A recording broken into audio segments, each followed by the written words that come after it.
Again, my name is Sarah Edgar. I'm the Financial Literacy Coordinator at the Financial Wellness Center. Today, we're going to be talking about some personal finance topics and overall financial literacy regarding budgeting. So as we're going through the presentation, please do not hesitate to ask questions. If you're thinking it or wondering it, someone in the room may be as well. And since we're conducting this via Zoom, Rob already said he would be checking that chat box. So if there are questions, please don't hesitate, to kind of share any kind of tips or tricks that you may have or ask questions. I absolutely adore questions, so I'm really looking forward to this today. Does anyone know where the Financial Wellness Center is located? Isn't it third floor UC? We are actually the second floor on the UC. So we are right outside of the UC auditorium. So I'm located in the financial aid office. We are currently doing all of our appointments via Zoom right now, but I do welcome any kind of emails. I will share all my contact information at the end of this, but we are located on the second floor of the UC. And I'll show you guys a map later.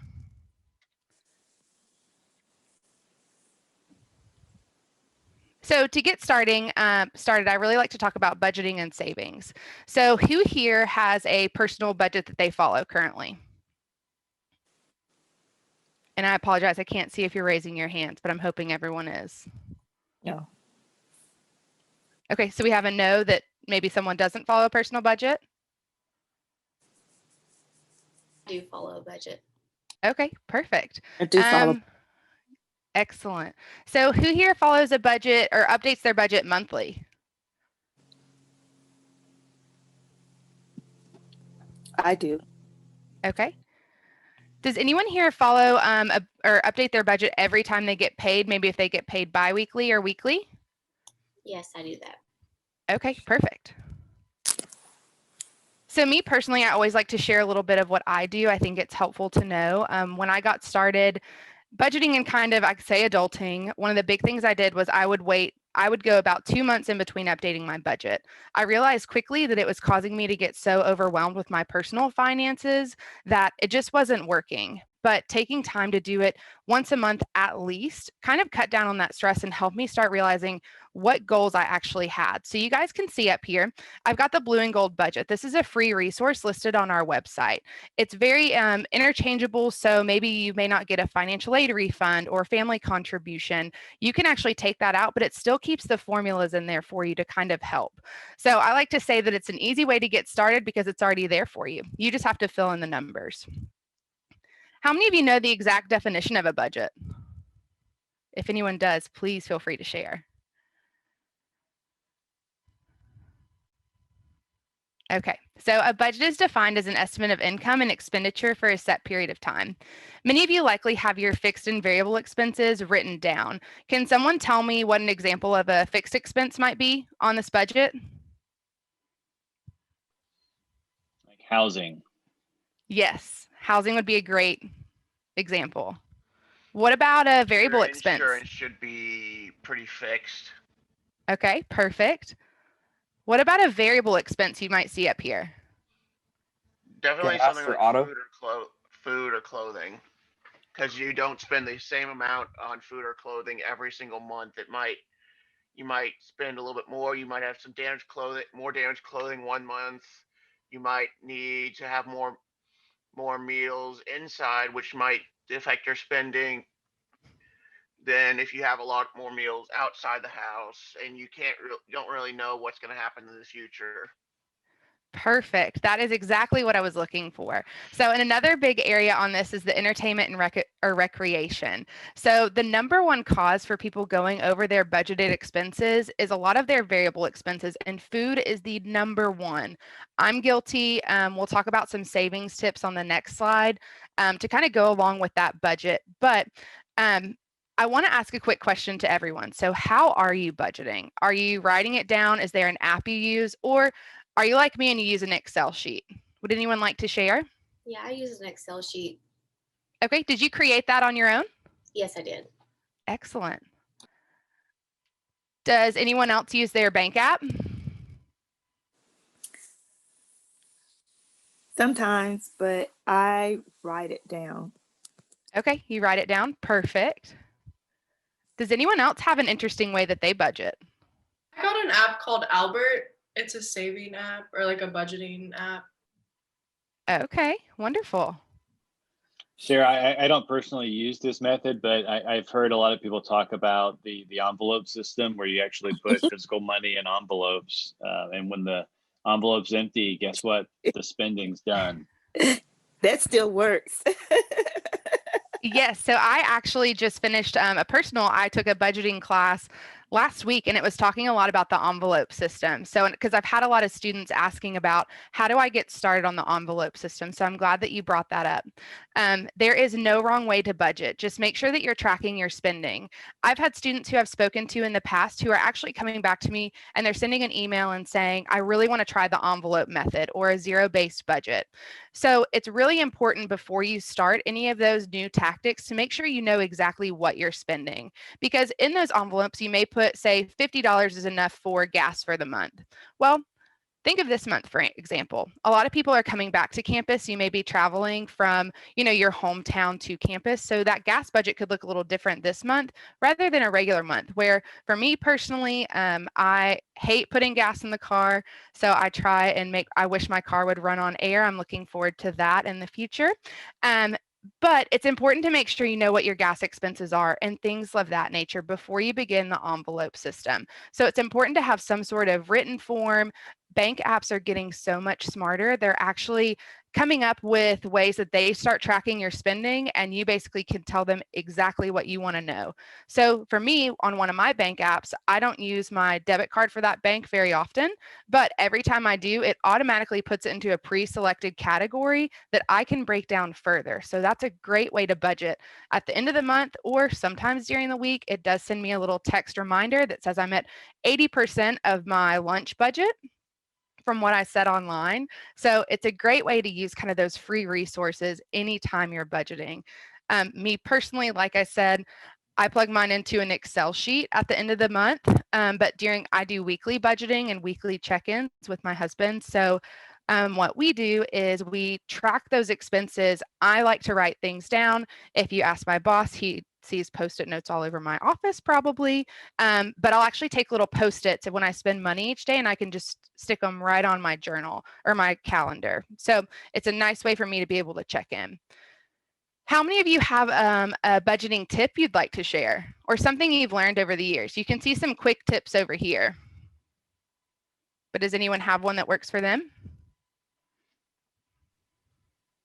Maybe not a tip, Sarah, but just from the voice of experience, I've seen so much strain, stress, conflict, problems with folks you share your life with over money, and maybe one person is a saver, the other person's a spender, and so I really think that developing a lot more comfort talking about what the plan is for spending, saving money, or using financial resources. It's such an important skill to develop. So I just really want to affirm and encourage all the students that are interested in this topic today, and hope that they would use this as maybe the first of several conversations with the Financial Wellness Center on campus. Yes, and we can help you develop a budget as well. So if you have questions or you're having trouble just getting started, that is one of the things that we offer is simply helping you set up that budget to get started. So, and it's a no judgment zone. I can tell you when I was younger, I was spending a lot of money on, going out to eat and shoes. Shoes are my big thing. So it's a no judgment zone, but it's important to get a handle on your finances before, quote unquote, you're out in the real world. So does anyone have any questions regarding budgeting? Yeah, Sarah, the only thing I would say is kind of going back to your previous comment about, your bank accounts are so smart that they know what you're spending your money on. It made me think of a tip that I have. So one of my accounts are set up, like if I use my checking account on like entertainment, it automatically puts a certain amount of money from my checking account into my savings account because they know I just used my money for entertainment and recreation. And then I think it's important what you do with that money that's in the savings account. So I think that habit, that choice. But another tip in my end, it's just, I've made it a competition internally with myself to see like how little I could spend in each of the areas or in a certain area in a month. That is an excellent tip to share. I am a big fan of savings. So, and we'll get into that on the next slide, but it is great to challenge yourself because the things that you set aside money for, or maybe even spend money on, it's really important to be setting aside some for savings. And I can't wait to share my next tip. Mr. Daniel, I think you'll appreciate it. I think it'll help your savings challenge when we get to this one.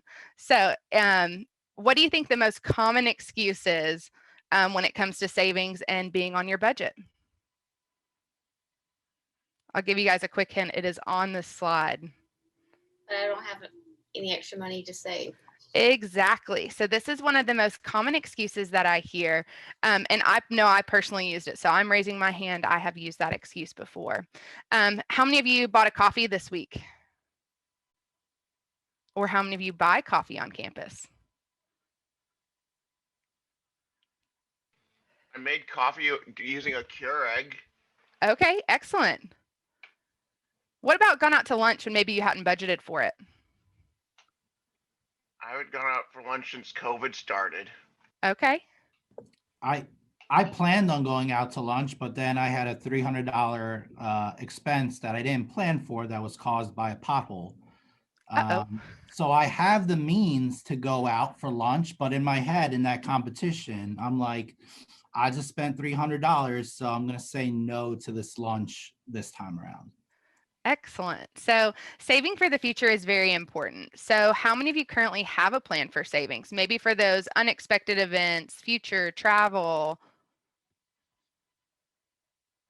I don't exactly have a plan, but I do put back money every check that I do get as like an emergency fund. Excellent. Okay. Well, the next most important process of savings for a goal is committing to saving your money. So you've heard kind of a tip about challenging yourself to saving those funds. Don't get me wrong, you can certainly still have fun. But as I mentioned, that cup of coffee or that extra lunch a week, did you know that that can save you around $1,000 annually, either by making those lunches at home or just making your coffee at home? I know I personally, I used to work over in North Shore, and one of the big things that I loved was I loved walking over to take a little break and grab a cup of coffee. My husband quickly showed me on our budget how much it was adding up to, just because I loved that little walk over there. So what he suggested was making coffee at home. He said, if you can make coffee at home for 6 months, he said, we can either take a vacation with the money we save, or you can buy whatever you want with it. So I'm a big competition person. So immediately my thought went to, okay, I can save more money than just that cup of coffee over the next 6 months. So we did. We were able to go on a fully paid vacation. I didn't really think it was fair that he got to take some of the benefits from me saving all those funds. But what I figured out was I was just looking for that kind of break, walking around outside, not necessarily the cup of coffee that was costing me $5.46 every time I purchased it. So it was able to set up an emergency fund for us. And also it was able to help us pay for that vacation. So that was kind of a fun thing that I learned through savings. But getting back to that, I didn't have savings as a line on my budget. How I had set up all my direct deposits because someone told me to was where 10% of my paycheck was automatically going straight to a savings account that I hid in my online banking. So it was a nice way for me to just say, okay, I can't touch this money. It's out of sight, out of mind. So it was a great way for me to kind of be savings. But one of the big important things on your budget is actually having that savings line. So someone mentioned they just have money going from each paycheck straight into a savings account. That is excellent. But my big question is, do you have additional savings that you're looking for on your budget, or how are you tracking that from your spending? So it's really important to make sure you're keeping that as a line on your budget as well. So does anyone have any questions or tips regarding savings? In the future, I'm gonna open up something like a Roth and shove like at least 2,000 of my work check per month and let the money work for me. That is an So excellent when tip to it share. just keeps on building and building and building, and if it works like a typical annuity, I'm gonna get a good amount of interest on top of that $2,000 I put in every single month, and it's just gonna keep compounding and compounding, and hopefully that gets up to like 500,000 $750,000 by the time I need it. Excellent. That is a great plan. So one of the big things on that I would highly recommend is kind of track that, track how it's working for you, kind of throughout the months and even throughout the years. That's a great thing to do this for saving for the future.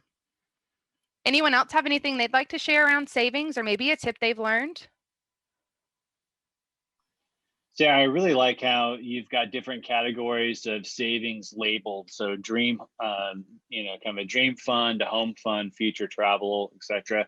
I think that's really important because if you're just moving money either through an app or through a physical kind of deposit into a savings account, that doesn't feel super fun. I mean, I get it. Discipline usually doesn't put a huge smile on my face.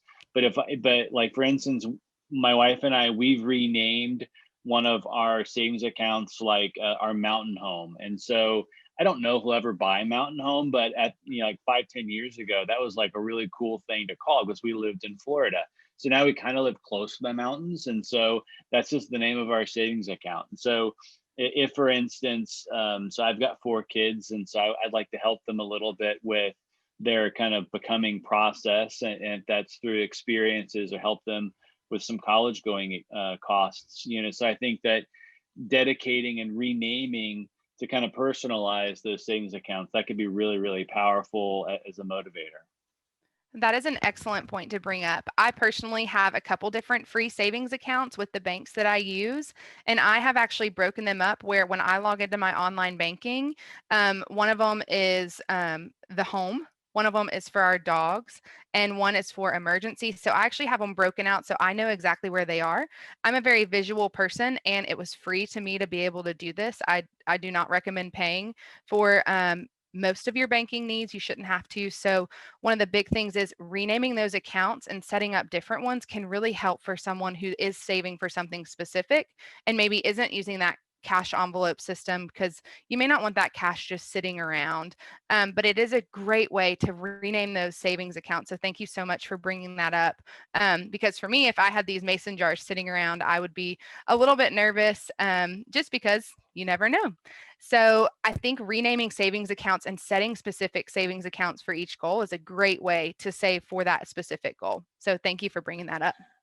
Does anyone have anything else they'd like to share around savings? I was gonna ask just like for a suggestion, which you kind of just answered it, but for the different types of savings, I think that's a really good idea.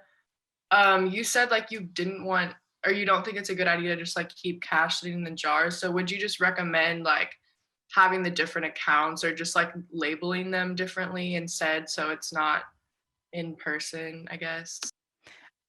I would personally. I am not I don't carry a lot of cash. I don't think a lot of people carry a lot of cash, especially during this time. But I think it is important if you do have cash and that's how you are comfortable saving. I'm not saying do not save that way if that's how it works for you, but having cash around could be something that, let's say someone breaks into your home and takes that cash, it's not insured at that point. It's not really, it's just gone. So I think it is important to have a savings account where either you're tracking on your budget exactly how much you've saved for each goal, or you've got those separate accounts. So I think it's a great way to do it and kind of keep it a little bit more risk-free. Thank you. Of course. Does anyone else have any questions regarding savings? We have one more topic to kind of cover quickly, and I think it's just a really important part of your budget that we all need to be mindful of. But just want to make sure no one has any questions regarding savings. I have a quick question. Of course. In terms of your budget, do you factor in any tax deductions as a result of like charitable donations within your actual budget? So I do have donations as a line on my budget. So what that is basically on my budget, as you kind of saw in that blue and gold budget, you can see the actual. So that's how I track mine. I actually add a new Excel sheet every month. So let's say last month I donated some clothes to a local donation place. And what I did was they gave me that receipt and I added it as just a note on my budget. I'm not sure if that's kind of what you're asking, but I added as a note under my budget under December. So I kind of keep track of it that way. And then if I make any kind of donations, I add it in as the actual, and then I make notes at the bottom of my budget for any kind of tax related purposes. Does that kind of answer your question? Yes, thank you. Okay, perfect. Any other questions?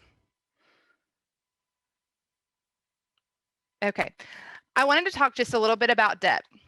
And debt management. So this is a really important topic.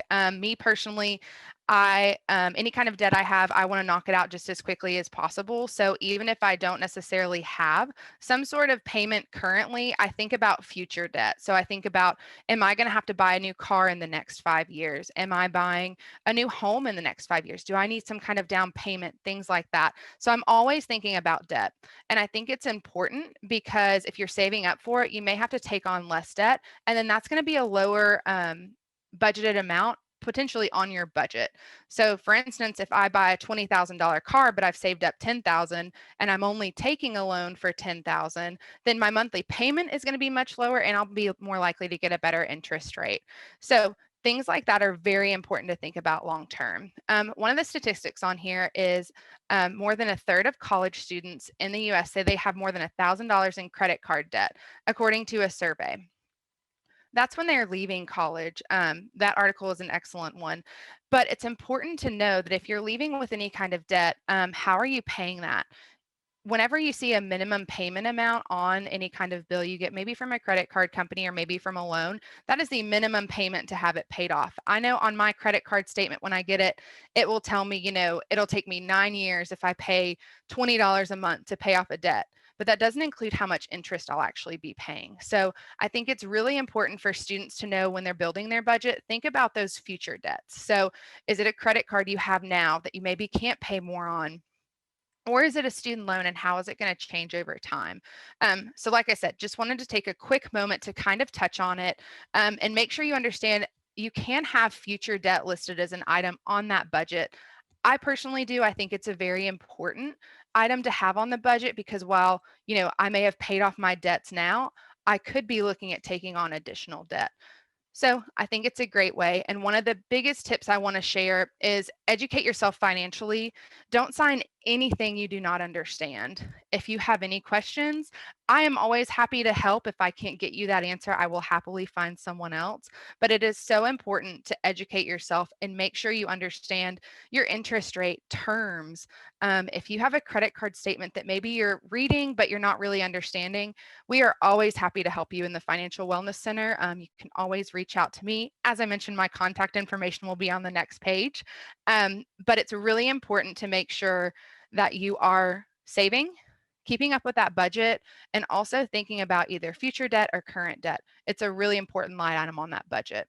Does anyone have any questions or tips regarding debt or debt management?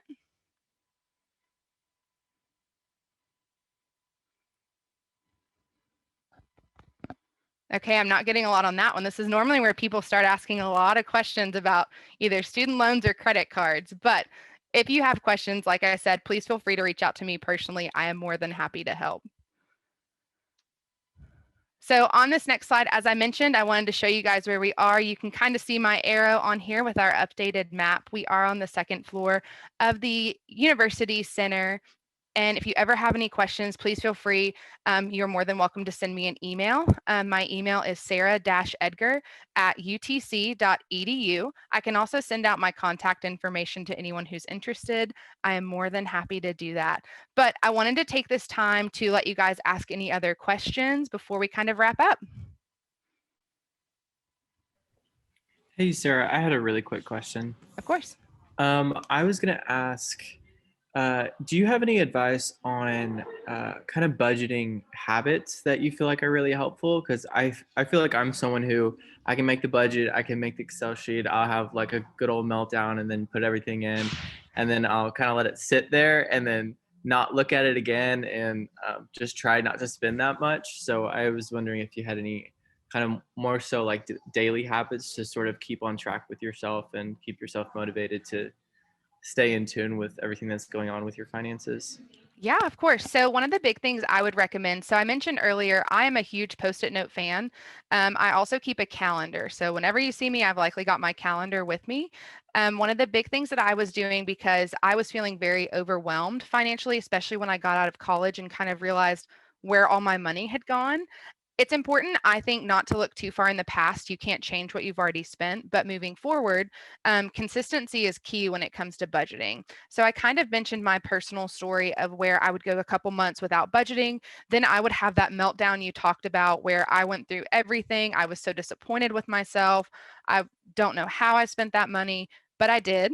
But I think one of the big things is consistency. So if you feel like you're having that really overwhelmed moment, set a calendar reminder on your phone, and then make sure you set a timer whenever. That's what my husband and I do, is we actually set a timer to make sure that we are not getting overwhelmed with our finances or digging too much kind of into the weeds, I would like to say. So it keeps us really on track, and it keeps me motivated because I know on Wednesday night I've got that meeting with my husband at 5:15 to 5:45. So we know we're going to be talking about finances for that 30-minute period. If we're not done at the end, we actually just stop and we say we will pick this up next week, and we both kind of go back to our budgeting. But consistency is really key there. Awesome. Thank you. Of course. Anyone else? Well, as I mentioned, my email is sarah-edgar@utc.edu. I am always more than happy to help. As I mentioned, if I can't find that resource, I am more than happy to help you find it. UTC has great resources, and I'm always happy to connect the dots. But thank you so much for having me today. I really appreciated your time, and I hope you were able to pick up some new information when it comes to your personal finances. And as I said, if there's anything I can do, please feel free to reach out to me via email or give the office a call, and I'd be happy to chat with you. So thank you guys so much. Thank you so much, Sarah. Thank you. Yeah, this is fantastic, Sarah. And again, Mind the Gap is intended to give information, but it's also to kind of give an introduction to some of the great resources, if they're a campus-based resource like the Financial Wellness Center, or tapping into some of our valued alumni. So Sarah, thank you so much for such a great presentation and talk this morning. And thank you very much for